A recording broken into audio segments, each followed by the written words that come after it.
Assalamualaikum warahmatullahi wabarakatuh. Kali ini yang ingin saya tanyakan adalah arti dari kalimat barang siapa mengenal diri maka mengenal Tuhannya.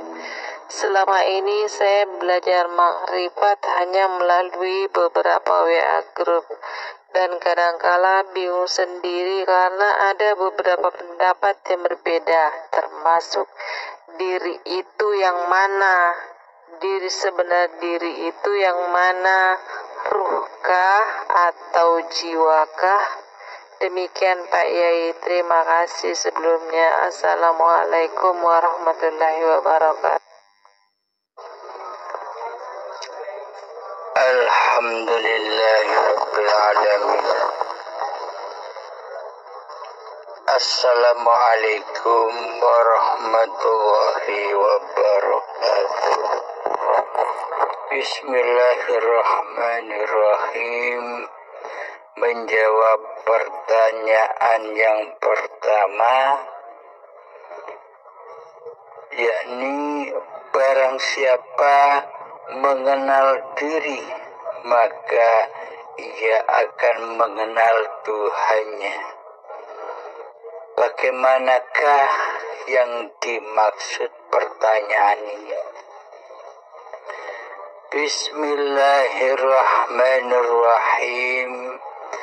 Man arafa nafsahu faqad arafa rabbahu.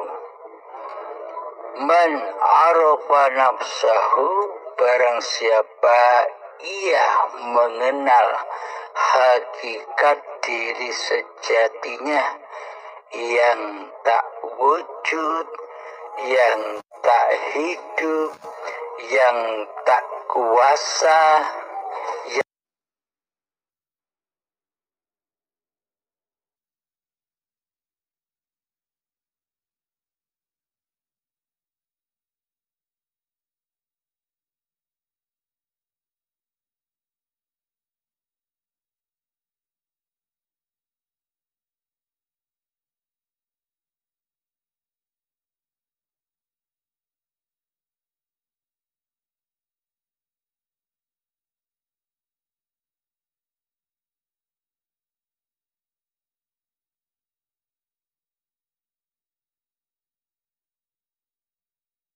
Tuhannya yang berilmu, Tuhannya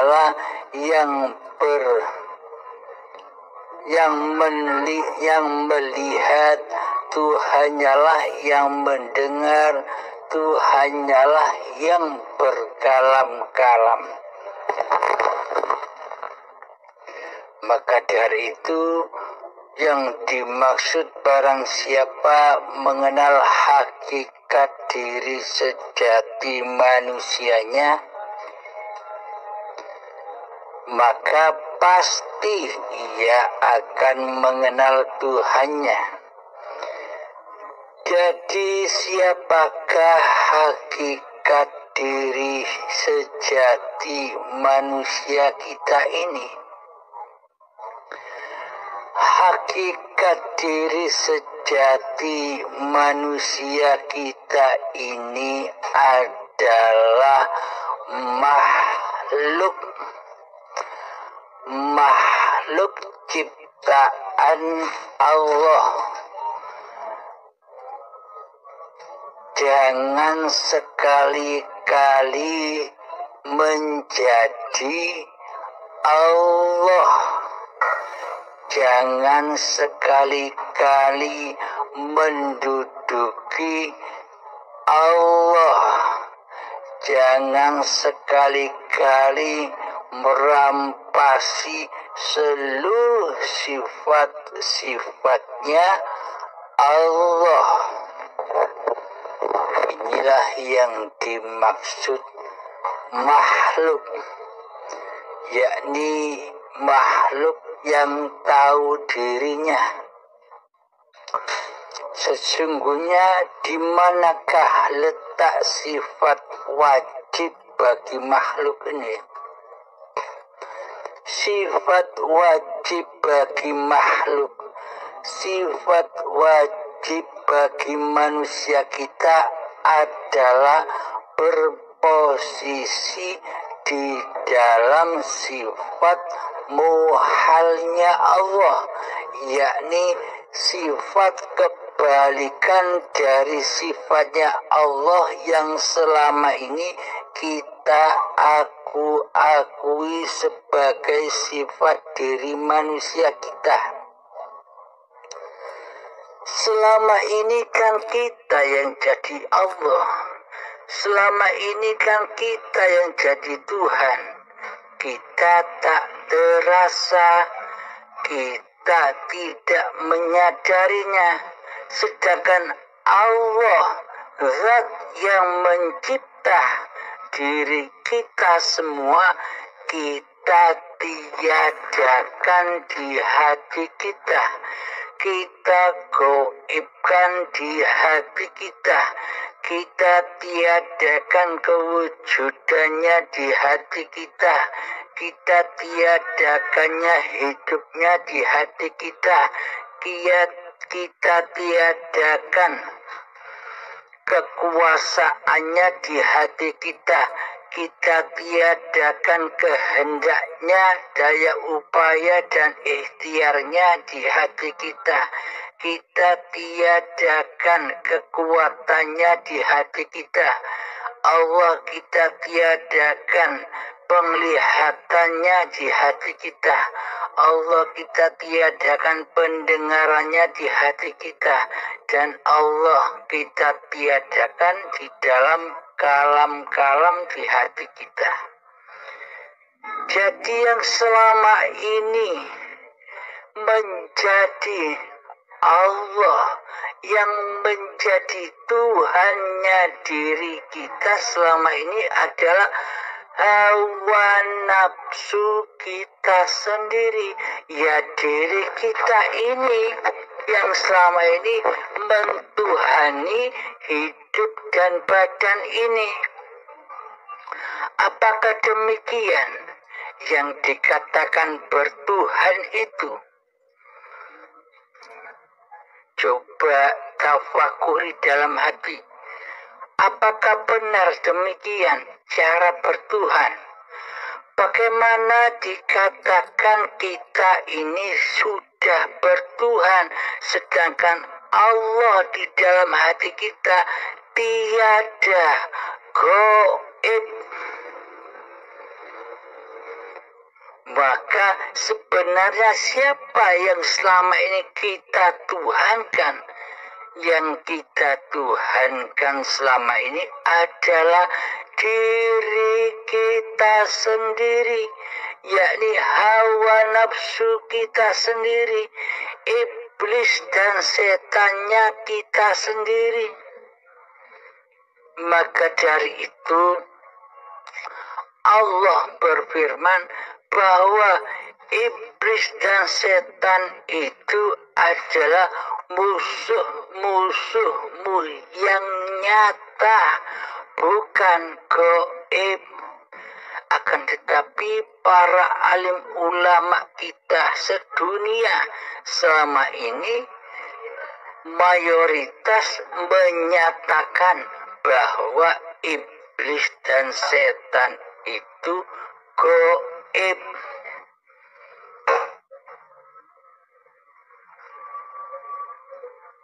Sementara Allah mengutus kita semua, memerintahkan kepada kita semua untuk memerangi iblis dan setan.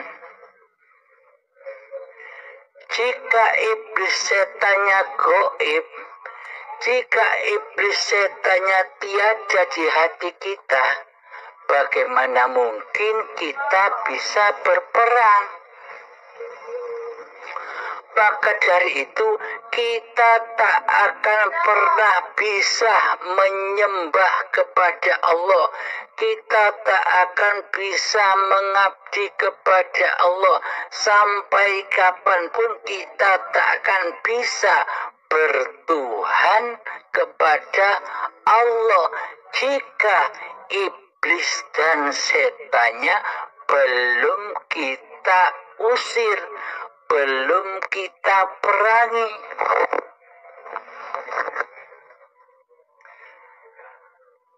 Selama iblis dan setan ini belum pernah kita perangi, maka selamanya kita bertuhankan kepada iblis dan setan itu sesungguhnya, bukan kepada Allah. Meskipun kelihatannya berhari-hari kelakuan kita dibungkus dengan ibadah, dibungkus dengan sholat, dibungkus dengan puasa, akan tetapi bila di hati kita masih wujud diri manusianya yang menjadi Tuhan, yang berkuasa atas segala ibadah, inilah yang dimaksud setan itu. Apa sih iblis dan setan yang nyata yang wajib kita perangi itu? Firman-Nya Allah kan demikian, bahwa iblis dan setan itu adalah musuh-musuhmu yang nyata, bukan gaib. Setan iblis itu nyata. Siapa yang dimaksud iblis dan setan itu? Yang dimaksud iblis dan setan di sisi Allah adalah diri kita sendiri ini loh. Iblis dan setannya nyata bukan? Sangat nyata sekali. Karena selama ini yang wujud jadi Tuhan di hati kita, yang wujud hidup, yang merasa memiliki hidup adalah diri kita sendiri selama ini. Diri kita inilah iblis dan setannya yang wajib diperangi, yang wajib disingkirkan. Jangan dibiarkan menjadi Tuhan terus. Jangan dibiarkan menjadi Allah terus diri kita ini, yang merasa selama ini kita memiliki sifat-sifat seperti sifatnya Allah. Dan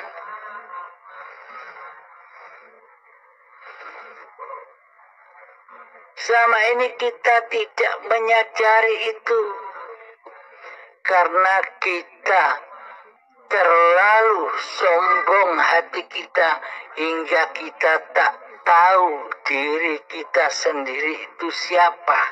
Bagaimana mungkin kita akan mengenal Allah? Bagaimana mungkin kita bisa menyembah kepada Allah? Bagaimana mungkin kita bisa mengabdi kepada Allah, sedang kepada diri kita sendiri kita tidak kenal siapa diri kita ini?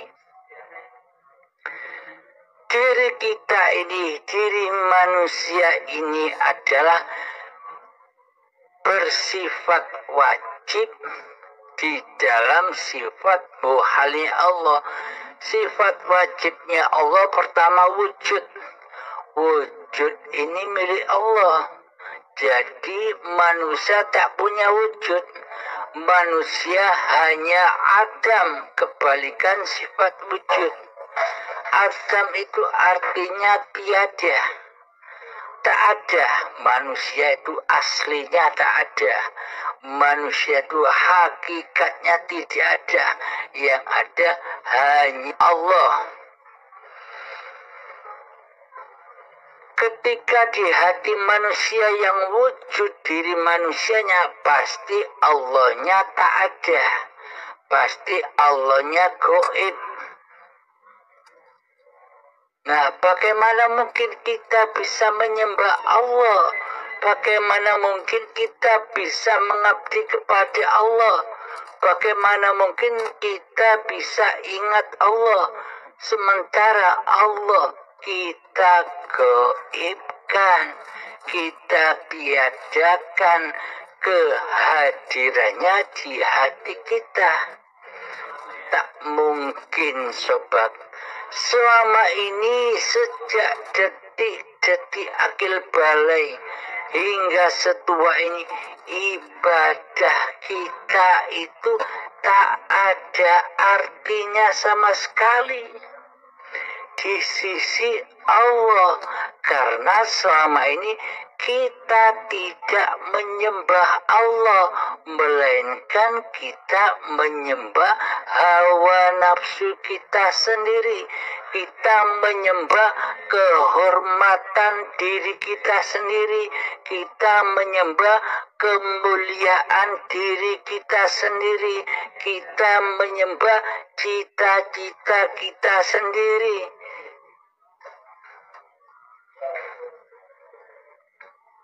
Karena itulah kita selama ini tak pernah sedetik pun menyembah Allah, melainkan selama ini kita mengkufuri Allah, kita mendustakan Allah, kita mensekutukan Allah dengan diri kita selama ini. Kita mensekutukan Allah kita tiadakan diri kita yang kita wujudkan seperti sifatnya Tuhan. Seluruh sifat-sifat Allah sudah kita akui sebagai sifat diri kita. Nah, ini kan yang bertanda bahwa kita selama ini ngaku jadi Allah, tapi tidak terasa. Siapakah mereka yang mengaku jadi Allah itu sebenarnya? Sebenarnya hakikat mereka yang telah menjadi Allah, telah ngaku-ngaku jadi Allah itu adalah mereka-mereka yang tidak mengenal Allah.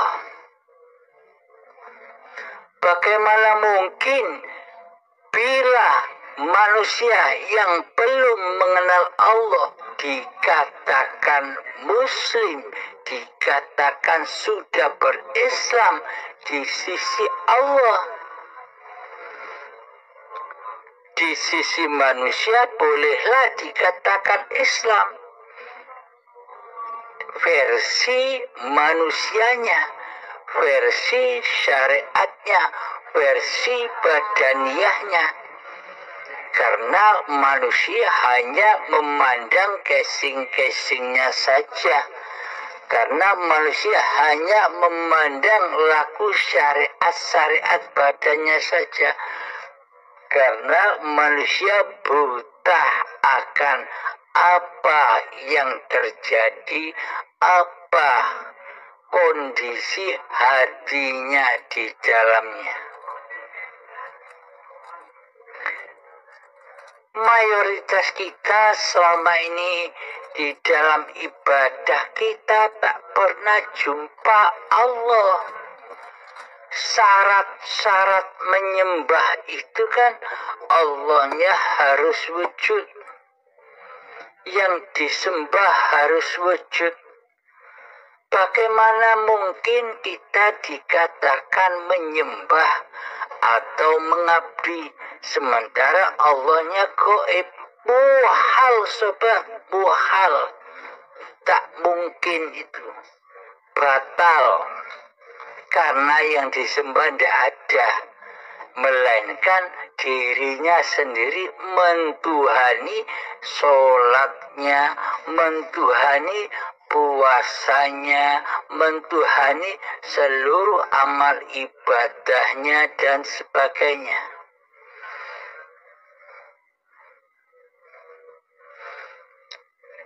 Jadi tetapkanlah dalam hati kita ketiadaan diri manusia kita.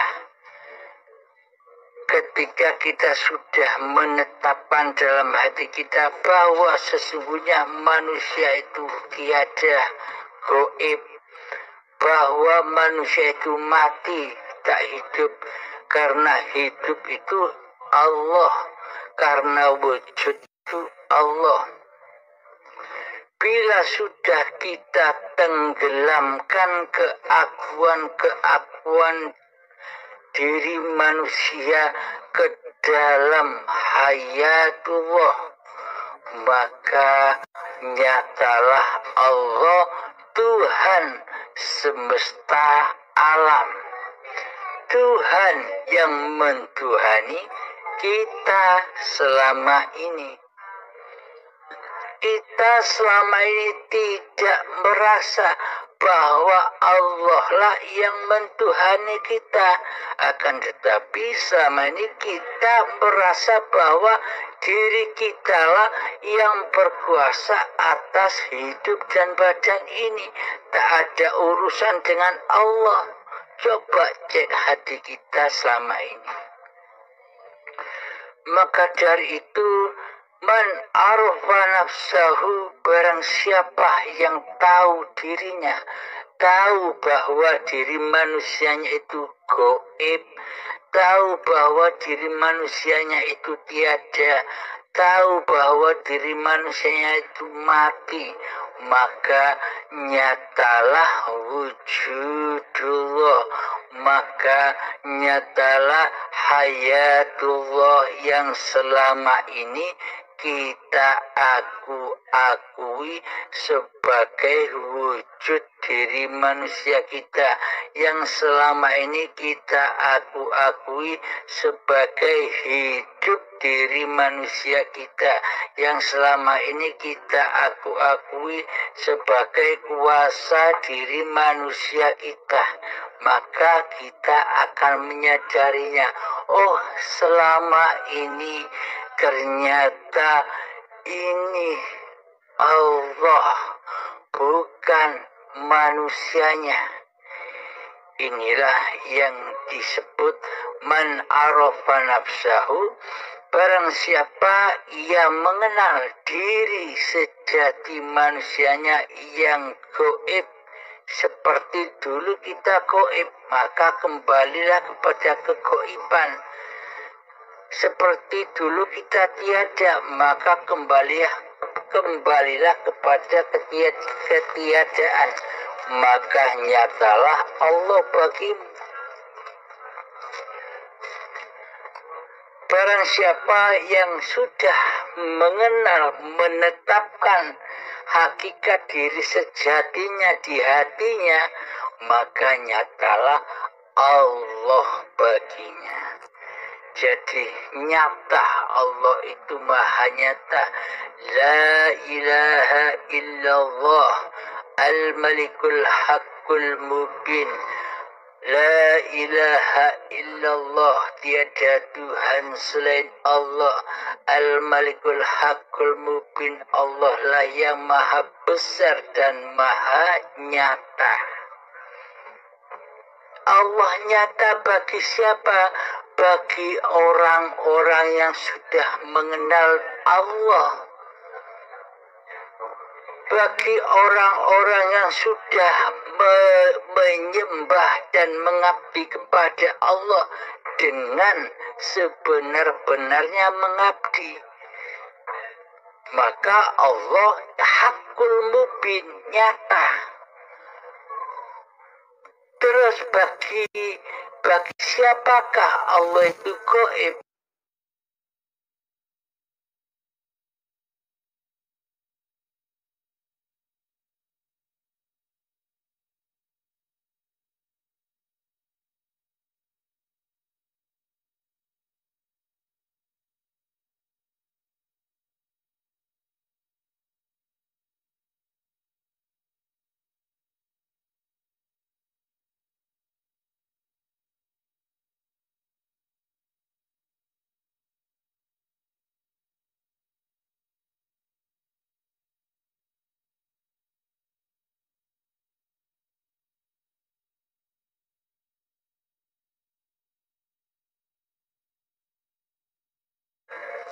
Inilah yang dimaksud pertanyaan yang pertama. Barang siapa mengenal diri, maka ia akan mengenal Tuhannya.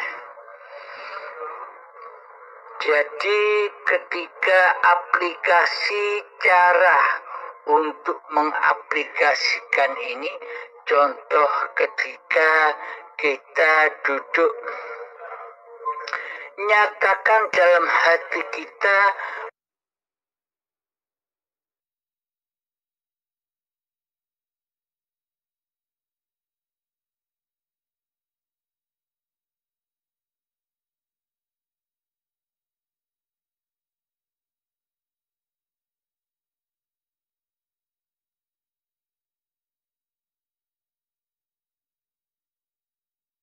dan tak akan ada badan tanpa hidup, badan tak akan tercipta. Jadi yang duduk, yang mendudukkan badan ini adalah hidup, adalah Allah, bukan diri manusianya. Itulah cara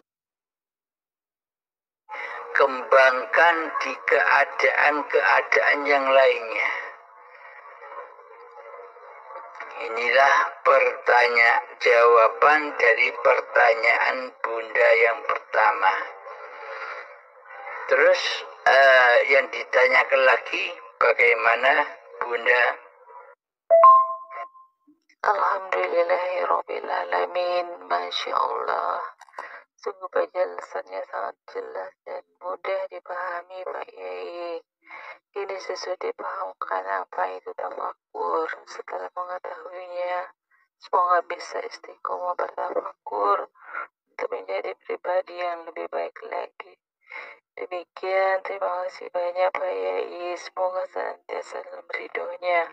Amin ya Rabbal Alamin. Wassalamualaikum warahmatullahi wabarakatuh. Assalamualaikum warahmatullahi wabarakatuh. Lagi nih Pak nanyanya ya. Kali ini saya mau bertanya tentang tafakur. Saya tertarik pernah membaca kalimat bahwa tafakur sesaat lebih baik daripada ibadah sekian tahun.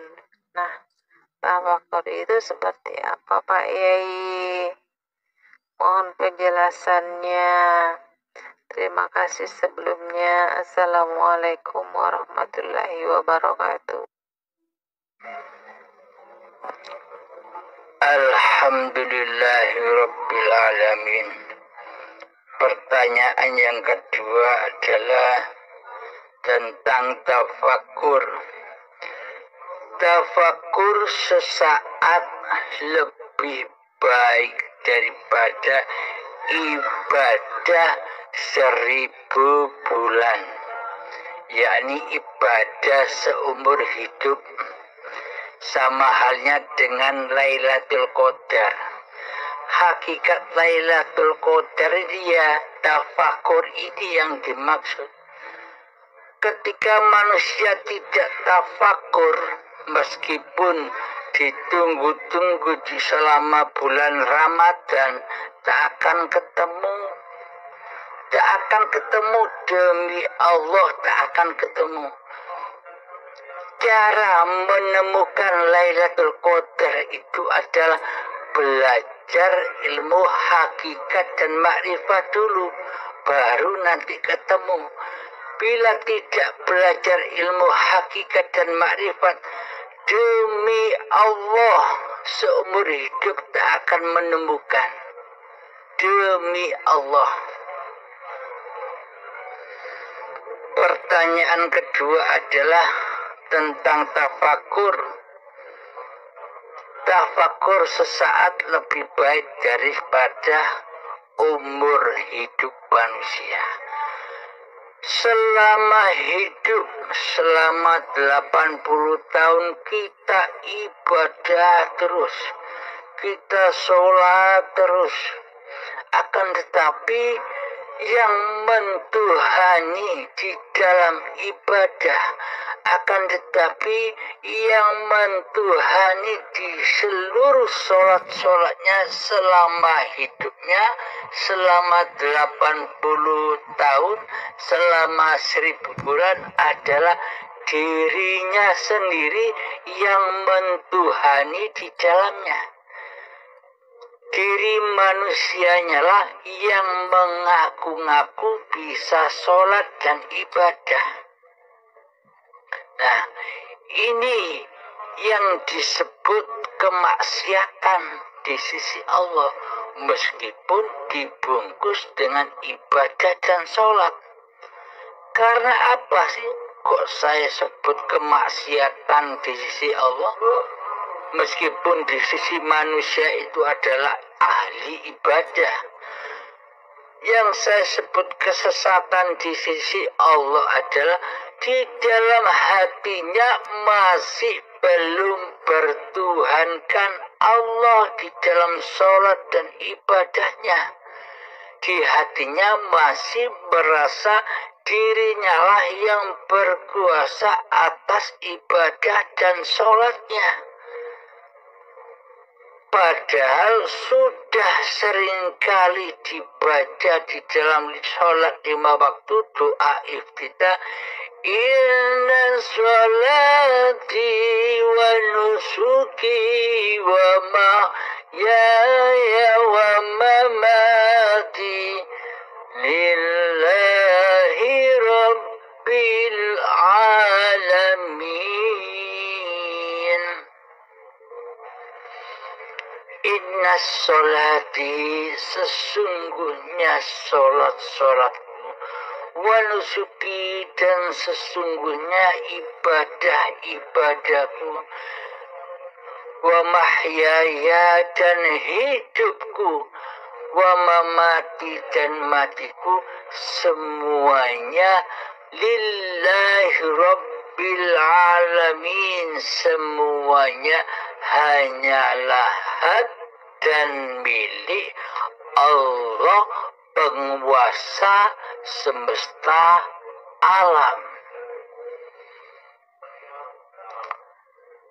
Di dalamnya kita mengaku-ngaku bahwa ini sholatku hamba, ini ibadahku hamba, ini puasaku hamba, ini kerjaku hamba, ini memasak di dapurku hamba, ini belanjaku hamba. Semuanya berpulang kepada hambanya.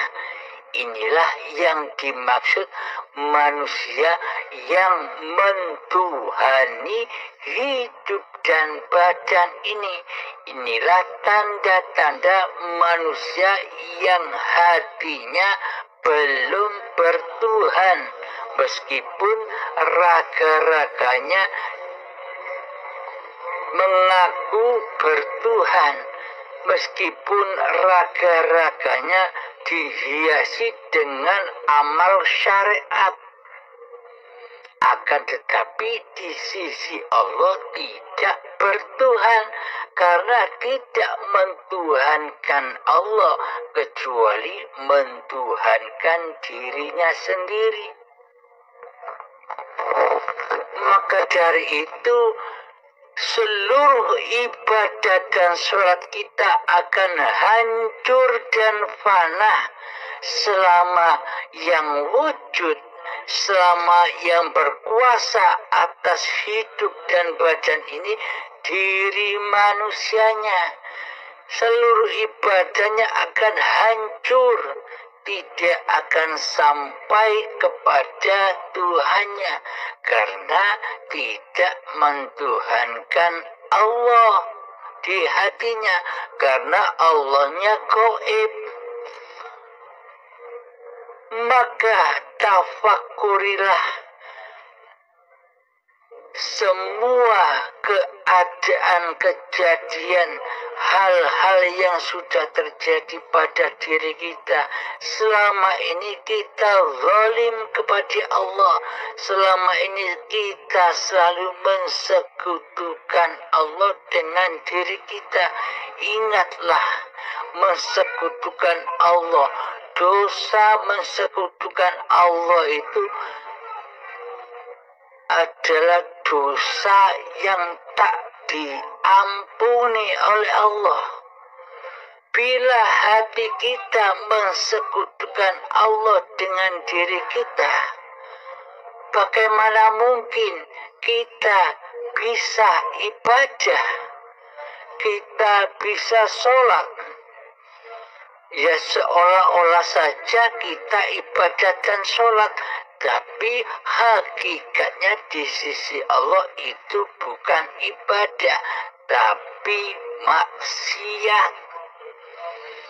Maksiat yang dibungkus dengan ibadah-ibadah lahiriah. Karena apa?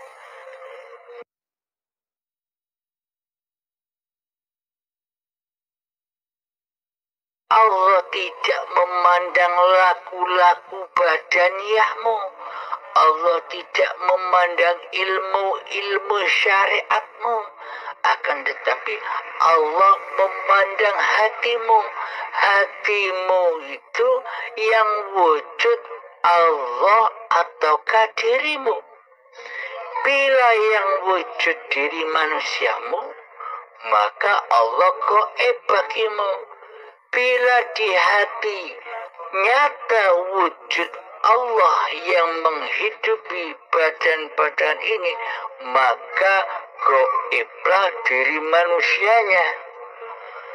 Kebalikannya, bila manusianya yang jadi Tuhan, bila manusianya yang mentuhani hidup dan badan, maka pasti Allah gaib baginya. Karena manusia yang demikian tak butuh Tuhan, karena ia merasa jadi Tuhan. Sama halnya wayang. Wayang yang sudah merasa bisa menjadi dalang. Jadi wayang tak butuh dalang. Dalangnya ditiadakan. Dalangnya penciptanya digoibkan di hatinya. Sama halnya seperti itu. Nah, apakah disebut bertuhan hati manusia yang demikian itu? Bagaimanakah maksud manusia yang sudah bertuhan itu? Yang dimaksud manusia yang sudah bertuhan adalah manusia yang sudah mengenali hakikat diri sejatinya, maka nyatalah Tuhannya baginya, bahwa sadarlah ia bahwa selama ini ia dihidupi oleh Allah, ia dikuasai oleh Allah. Jadi Allahnya lah yang nyata dalam hidup ini dan manusianya gaib. Kebalikannya, dibalik dulu Allahnya yang gaib, kini manusianya yang gaib, yang ada hanya Allah. Inilah yang dimaksud tafakur. Ketika kita diam merasakan bahwa hidup ini Allah yang menguasai diri manusianya, yang menggerakkan apapun yang ditindak lakukan oleh badan-badan ini. Inilah yang disebut tafakur. Contoh, ketika kita sedang duduk sendirian, kita pejamkan mata, tafakur di dalamnya dengan menggelapkan kewujudan diri manusia, memalamkan kehidupan diri manusia kita, mengheningkan kekuasaan diri manusia kita. Kembalikan lagi, sadari lagi, oh ternyata hidup ini bukan hidup manusiaku. Hidup inilah Allah yang menguasaiku, yang menguasai badan-badan ini sejak dari tanah sampai menjadi bayi hingga saat ini. Allah lah yang membimbing manusia, Allah lah yang menghidupi manusia, Allah lah yang menguasai manusia. Inilah yang dimaksud tafakur. Hati menyadari bahwa hidup ini Allah yang mempergerakkan, yang mengutus hamba-hambanya, yang mengutus badan-badan ini untuk apa saja. Badan diutus makan, badan diutus minum, badan diutus sholat, badan diutus ibadah, badan diutus puasa. Semuanya kembali rojiun kepada Allah lah yang menguasainya. Inilah yang dimaksud alam akhirat, alam bako, alam yang kekal. Jadi seluruh apa yang diperbuat oleh badan, amaliannya akan menjadi amal yang soleh, amal yang bako, amal yang kekal. Karena di dalamnya hambanya sudah tidak menjadi Tuhan lagi, hambanya sudah tidak merasa menjadi pelaku di dalam seluruh apa yang diperbuat oleh badan, apa yang diibadah-ibadahkan oleh badan. Jadi manusianya sudah tak tampil lagi menjadi Tuhan. Manusianya sudah goib, yang nyata hanya Allah di hati. Inilah tafakur. Tafakur sedetik atau semenit akan menghancurkan semua amal-amal ibadah kita yang lalu-lalu.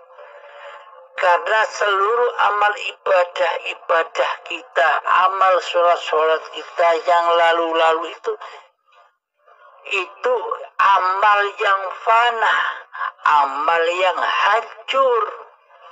Karena di dalam hati kita selama ini kita masih merasa sebagai pelaku di dalamnya. Jadi yang dimaksud tafakur itu adalah ketika kita berapa-apa saja, saksikanlah hidup, bahwa hidup ini Allah. Hiduplah yang menguasai badan untuk berapa-apa saja. Inilah yang dimaksud tafakur. Alhamdulillahirabbil alamin. Semoga bisa dipahami ya Bunda. Terus ada yang ditanyakan lagi? Alhamdulillahirabbil alamin. Penjelasannya sangat jelas dan mudah dipahami Pak Yai. Sesudah paham makna daripada para siapa mengenal diri, maka mengenal Tuhannya. Benarlah, setelah kita mengenal siapa diri kita ini, hakikatnya diri kita ini ada atau tiada, yang ada hanyalah Allah. Terima kasih banyak Pak Yai. Assalamualaikum warahmatullahi wabarakatuh.